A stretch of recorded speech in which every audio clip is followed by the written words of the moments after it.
guys, ito ang tawag ko rito, ang ating malungkot na loob. Good morning. Sa ating pag-aabang doon sa anim nating, naku ba, ano bang sasabihin ko? I'm a fool. Yun, sira na nga yata ang aking kokote. Dahil kakaasam ko na makalaro ko sa Norte. Ito, ang happen. Hindi na po nakauwi yung anim. Naibon natin, casualty na sa karera. Laglag na. Ang atin naman nailigtas, hindi natin sinama yung mga CFL. Hindi ko sinubukan.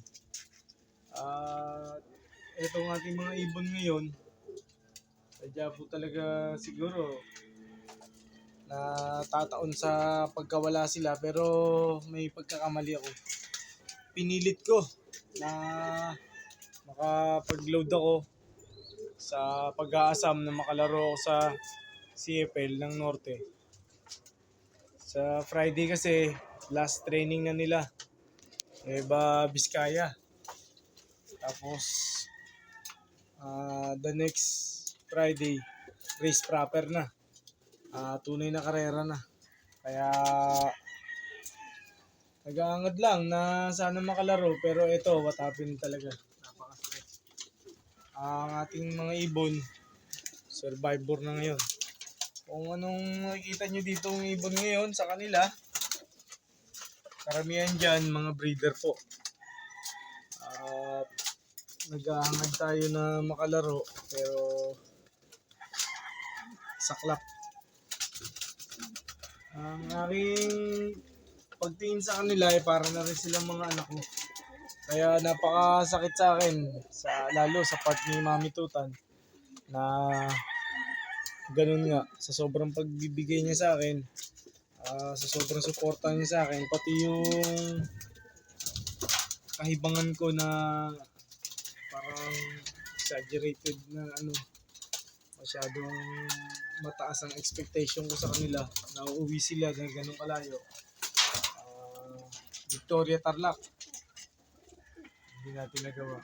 Ngayon, nandito ako ngayon sa loob para silipin sila kung ano yung status.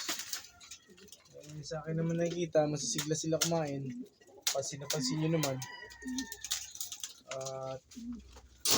Ano pa bang sabi ko? Hindi, sorry sa ating mga ibon na sadya ko talagang naging bahagi naman sila ng ating pagkakarera, ng ating paglalaro. Ito pong ating ibon. Silipin ko ngayon si Cookie. Akit ako ngayon dito sa taas para ma-check ko kung nandito pa si Jeff saka si Cookie. Nasa flyer po siya ngayon. I'll be back. Ito guys, ang ibon natin nasa bubong ngayon, si Cookie saka si Jeff. Hinayaan ko na silang makalabas. Yung grisel na parang cookies cream, si ano po yan, si Cookie. Ito na po ng blue checkered, dark blue checkered, si ano po yan, si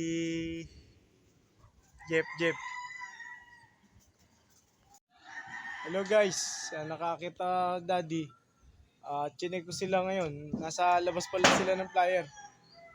Ang ating ibon na si Jeff at si Cookie.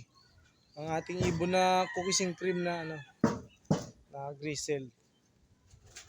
Sa mga loob ni Daddy Tutan, pero mas masama ang loob ko sa sarili ko kasi nag-expect ako ng malaki sa kanila. At hindi ko na paghandaan yung low pressure sa Norte. Kaya lang, ganun nga siguro, Shogunai. Sa salitang Hapon, walang magagawa. Let it be. Shogunai.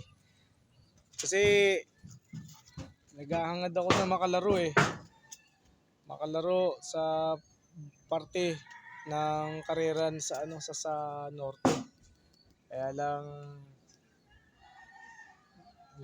nadisgrasya pa tayo ng alam nyo na, low pressure. Medyo malakas ang bugso ng ulan.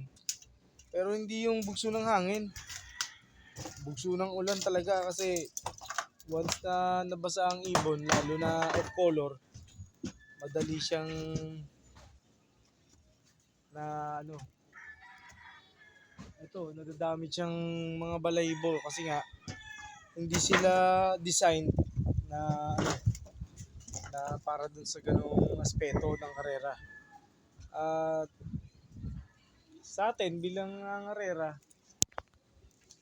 napakasaklap ng pangyayari na yun. Dahil laki na rin ang gas natin sa kanila, saka hindi ko akalain na ano. Napakaganda ng panahon ngayon, no? Napakaganda ng panahon. Umaraw ngayon maghapon, tapos kahapon, bomba ng ulan. The usual na karera, 6 o'clock ng umaga hanggang 6:30. Bibitawan yung mga ibon. Pero ngayon, sa nangyari kahapon, binitawan ng ano, ng 8:44 AM para humupa lang yung ulan. Kaya lang, ganun talaga. Shoganay nga talaga, shoganay. Ito, ang daditutan nyo na malungkot. Pati boses ko, lumungkot yata. Pero ganun nga talaga siguro. May pagkukulang pa ang daditutan. Ito, bababa muna tayo para ma-check naman yung mga pinatuka ko. Tapos dadagdagan ko sila ng inumin. Ito po guys. At nakababa na ako. Mahirap kasing umakyat. Mas madaling bumaba. Mas madaling bumagsak kaysa magpakataas. Ayan po ang ating ibon. Ito si Dida. Naka CFL yan. Hayden. Si Papa Bear. Si Stitch. Si Eugene. Si Kulit. Si Luis. Si Miss Tapia. Yan. Ang mga ibon natin yan. Ayun, nagtutok-tok na si si Pulanggi. Tinutok-tok na niya yung asawa niya. Kaya malapit na. Sa inyo na malapit na silang magitlog. Siguro tatanggalin ko yung inakay mamaya. Mangarap lang tayo ng mangarap guys at libre lang yan. Kasi isa lang magsusubo roon, baka masira. At the same time, pwede nang magpahinga si Eddie Noble. Si Noble. Ayan, itong mga ibon natin, nilagyan natin ng ng grits. Kung tawagin yan, Taiwan soil. Pero mas madalas yan, tinatawag na ito siya. Tinatawag siya na pig pot ng iba. Pero ang tawag sa kanya, Taiwan soil, Taiwan grits. Ayan. Mga dinurog po siya na napaso, na specialized, designed especially sa mga kalapate. Sana makatulong. Ayan.